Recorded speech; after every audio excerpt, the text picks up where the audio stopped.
श्रीगुरुभ्यो नमः। नमो देव्यै महादेव्यै शिवायै सततं नमः। नमः प्रकृत्यै भद्रायै नियताः प्रणतास्मतां। श्रुतिस्मृतिपुराणानाम् आलयं करुणालयं नमामि भगवत्पादं शङ्करं लोकशङ्करम्। अर्चनकाले रूपगता, संस्तुतिकाले शब्दगता, चिन्तनकाले प्राणगता, तत्त्वविचारे सर्वगता। ओम ऐं ह्रीं श्रीं श्रीमात्रे नमः।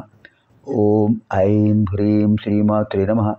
ओम ऐं ह्रीं श्रीमात्रे नमः। ओम ऐं ह्रीं श्रीं श्रीमात्रे नमः। ओम ऐं ह्रीं श्रीं श्रीमात्रे नमः। ओम ऐं ह्रीं श्रीं श्रीमात्रे नमः। ओम ऐं ह्रीं श्रीं श्रीमात्रे नमः। ओम ऐं ह्रीं श्रीं श्रीमात्रे नमः। ओम ऐं ह्रीं श्रीं श्रीमात्रे नमः। ओम ऐं ह्रीं श्रीं श्रीमात्रे नमः। ओम ऐं ह्रीं श्रीं श्रीमात्रे नमः। ఉత్తరపిఠిలో 44, 45, 46, 47 శ్లోక చతుష్టయం. ఆ విశేష విషయం తెలుసుకుందాం. తత్ఫలం కోటి గుణితం నామ్నోప్యేకస్య కీర్తనాత్ ఏతదన్యైర్జపైస్తోత్రైః అర్చనైత్యత్ఫలం లభేత్.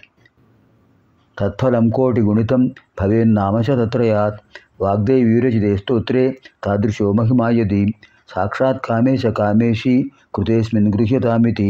సకృత్ సంకీర్తనాదేవ నామ్నామస్మిన్ శతత్రయే భవేచ్చిత్తస్య పర్యాప్తిః నూనమన్యానపేక్షిణీ నజ్ఞాతవ్యమితోప్యన్యత్ నజప్తవ్యం చ కుంభజ. చాలా అద్భుతంగా చెప్పారు హయగ్రీవస్వామి గారు. తత్ఫలం కోటి గుణితం నామ్నోప్యేకస్య కీర్తనాత్ ఏతదన్యైర్జపైస్తోత్రైః అర్చనైర్ఫలం భవేత్. తత్ఫలం కోటి గుణితం భవేన్నామ శతత్రయాత్ వాగ్దేవీరచితే స్తోత్రే తాదృశో మహిమా యది సాక్షాత్ కామేశ కామేశీ కృతేస్మిన్ గృహ్యతామితి. సకృత్ సంకీర్తనాదేవ నామ్నామస్మిన్ శతత్రయే భవేచ్చిత్తస్య పర్యాప్తిః నూనమన్యానపేక్షిణీ నజ్ఞాతవ్యమితోప్యన్యత్ నజప్తవ్యం చ కుంభజ. ఇక్కడ కుంభజ సంబోధన. ఇప్పుడు 44లో పదవి భాగం. తత్ఫలం కోటి గుణితం నామ్నః అపి ఏకస్య కీర్తనాత్ ఏతత్ అన్యైః జపైః స్తోత్రైః అర్చనైః యత్ఫలం భవేత్.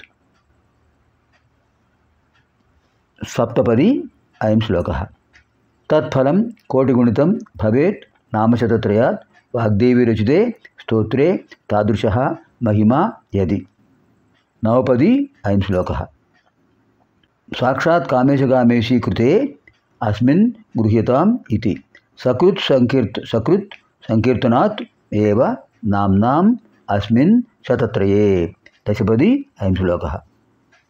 భవేత్ చిత్తస్య పర్యాప్తిః నూనం అన్యానపేక్షిణీ న జ్ఞాతవ్యం ఇతః అపి అన్యత్ న జప్తవ్యం చ కుంభజ.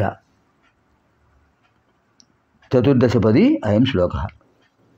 తత్ఫలం కోటిగుణితం నామ్యోప్యేకస్య కీర్తనాత్ ఏతదన్యైర్జపైస్తోత్రైః అర్చనైః యత్ఫలం భవేత్. నామసహస్రపారాయణ కంటే త్రిశతి ఒక్క నామ సంకీర్తన చేయడం వల్ల కూడా విశేషంగా లభించదు. సహస్రనామ స్తోత్రం చేయడం కంటే కూడా త్రిశతిలో ఒక్క నామాన్ని జపించినా కూడా అలాంటి ఫలితం వస్తుంది, అంతకంటే ఎక్కువ ఫలితం వస్తుంది. ఏతదన్యైర్జపై స్తోత్రైః అర్చనైః యత్ఫలం భవేత్. దీన్ని మించినటువంటి స్తోత్రాలు ఏమీ లేవు. ఏ స్తోత్రం జపించినా ఏ స్తోత్రం పారాయణ చేసినా ఇంతకంటే విశేషమైన ఫలితం రాదు. తత్ఫలం కోటి గుణితం భవేత్ నామశతత్రయాత్. త్రిశతి స్తోత్రం చేయడం వల్ల మిగతా స్తోత్రాల యొక్క పుణ్యఫలం కంటే ఎక్కువ పుణ్యఫలం వస్తుంది. అనేక గుణితం, ఎన్నో రెట్లు. కారణం ఏమిటి? వాగ్దేవి రచితే స్తోత్రే తాదృశో మహిమా ఇది. వాగ్దేవతలు, వశున్యాది వాగ్దేవతలు తయారు చేసినటువంటి వాడు చెప్పినటువంటి స్తోత్రంలోనే అంత మహిమ ఉంటే అంతకంటే ఎక్కువ ఉండాలి కదా దీంట్లో త్రిశతిలో. కారణం సాక్షాత్తు పార్వతీ పరమేశ్వరులు చెప్పిందే. అందుకే ఏం చెప్పారు? సాక్షాత్ కామేశ కృతే అస్మిన్ గృహ్యతామితి. ప్రత్యక్షంగా కామేశ్వరి అమ్మవారు స్వామివారి నామాలు చెప్పారు, స్వామివారు కామేశ్వరి అమ్మవారి నామాలు చెప్పారు. ఇంతకంటే విశేషం ఏమిటి? సకృత్ సంకీర్తనాదేవ, జీవితంలో ఒక్కసారైనా సరే ఈ నామాలు సంకీర్తన చేసినట్లయితే అస్మిన్ నామ శతత్రయే, ఈ 300 నామాలు చేసినట్లయితే విశేషమైన ఫలితం లభిస్తుంది. భవేత్ చిత్తస్య పర్యాప్తి భవేత్, చిత్తశాంతి కలుగుతుంది. మనసు ఎప్పుడైతే అన్యత్రా చాంచల్యం కలిగి ఉంటుందో అప్పుడు చిత్తశాంతి ఉండదు. ఏకాగ్రత ఉన్నప్పుడు చిత్తశాంతి. ఆ మనసు ఎప్పుడైతే చాంచల్యం ఉంటుందో అదే చిత్తం, వేరే చిత్తం ప్రత్యేకంగా లేదు. మనసుకు చాంచల్యం ఎక్కువైపోతే చిత్తం అంటారు. అప్పుడు ఆ చాంచల్యం పోతే కొంత చాంచల్యం తగ్గుతుంది, మనస్సు యొక్క రూపం బయటపడుతుంది. అంతేత మనస్సు విపరీతమైన చాంచల్యం పొందినప్పుడు చిత్తం అనే తత్వం, చిత్తం అనే రూపం ఏర్పడుతుంది. అటువంటిది ఉండకూడదు, అది రాకూడదు.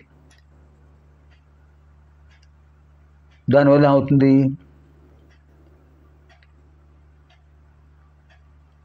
చిత్తస్య పర్యాప్తి, ఇప్పుడు చాంచల్యం పూర్తిగా నశిస్తుంది. చాంచల్యం పర్యాప్తి భవేత్, పూర్తిగా పోతుంది. నూనం అన్యానపేక్షిణి, ఇంకొక అపేక్ష ఉండదు. నా జ్ఞాతవ్యం ఇతః అపి అన్యత్, ఇంతకంటే తెలుసుకోవాల్సిందే ఉంది. జ్ఞాతవ్యం అన్యః అపి అన్యత్ నా, ఇతః అన్యత్ జ్ఞాతవ్యం అపి నాస్తి, ఇంతకంటే తెలుసుకోవాల్సింది ఏదీ లేదు. నా జప్తవ్యం చ కుంభజ, ఓ అగస్త్య మహర్షి, ఇంతకంటే వేరే మరొకటి జపం చేయవలసిన అవసరం లేదు. నామసాహస్ర పారాయణం కంటే త్రిశతిలో ఉన్నటువంటి ఒక్క నామ సంకీర్తనం చేయడం వల్ల అయినా అనేక విశేష ఫలితాలు కలుగుతాయి, ఎన్నో రెట్ల ఫలితాలు కలుగుతాయి. అంతేకాదు, లలితా త్రిశతి నామంలో భిన్నమైనటువంటి జపాలు, స్తోత్రాలు, అర్చనాల వల్ల లభించే ఫలితం కంటే త్రిశతి నామ పారాయణం, త్రిశతి మంత్రపారాయణం వల్ల ఎన్నో రెట్లు ఫలితం వస్తుంది, ఫలసిద్ధి కలుగుతుంది. వాగ్దేవి దేవతలు ఉన్నారే, ఎవరు? వశిని, కామేశ్వరి, మోదిని, విమల, అరుణ, జయిని, సర్వేశ్వరి, కౌలిని, ఈ 8 మంది వాగ్దేవతలు లలితా సహస్రం చెప్పారు. వాళ్ళు రాశారు, వాళ్ళు తయారు చేశారు, ఆ స్తోత్రాలు చెప్పారు, అమ్మవారు జపించారు, అమ్మవారు అనుగ్రహం పొందారు. మరి వాటి యొక్క ఫలితమే అలా ఉంటే సాక్షాత్తు కామేశ్వరీదేవి, కామేశ్వర స్వామి వాళ్ళ ముఖబద్ధం నుండి వచ్చినటువంటి త్రిశతి నామ ఎంత వర్ణించగలమా? కనుక ఈ త్రిశతి నామ పారాయణం ఒక్కసారి చేసినా నిరపేక్షమైన చిత్తసంతృప్తి కలుగుతుంది, అద్భుతమైన మనశ్శాంతి కలుగుతుంది. ఆందోళన, ఆవేదన, ఉద్విగ్నత ఏవి ఉండవు. అవి లేనప్పుడు మనస్సు ఎంతో నిర్మలంగా ఉంటుంది. తత్ఫలితంగా శరీరం స్వస్థత పొందుతుంది. అంటే దీనికంటే జపించదగింది ఇంకేదీ లేదు. ఏతదేవ జప్యం అన్యత్ నజప్యం, ఇది మాత్రం జపిస్తే చాలు అని అద్భుతంగా చెప్పారు 4 శ్లోకాల్లో. తత్ఫలం కోటిగుణితం నామ్నోప్యేకస్య కీర్తనాత్ ఏతదన్యైర్జపై స్తోత్రైః అర్చనైర్యత్ఫలం భవేత్. తత్ఫలం కోటిగుణితం భవేన్నామశతత్రయాత్ వాగ్దేవి రచితే స్తోత్రే తాదృశో మహిమా యది సాక్షాత్ కామేశ కృతేస్మిన్, ఇదంతా ఒకటే పదం, సాక్షాత్ కామేశ కృతేస్మిన్ గృహ్యతామితి సకృత్ సంకీర్తనాదేవ నామ్నామస్మిన్ శతత్రయే భవే చిత్తస్య పర్యాప్తి నూనం అన్యానపేక్షిణి న జ్ఞాతవ్యమితోప్యన్యత్ న జప్తవ్యం చ కుంభజ. పునర్మిలామः ఆగామిని కార్యక్రమే. సర్వేభ్యः పార్వతీపరమేశ్వర్యోः దివ్యానుగ్రహప్రాప్తిరస్తు. శుభం భవతు.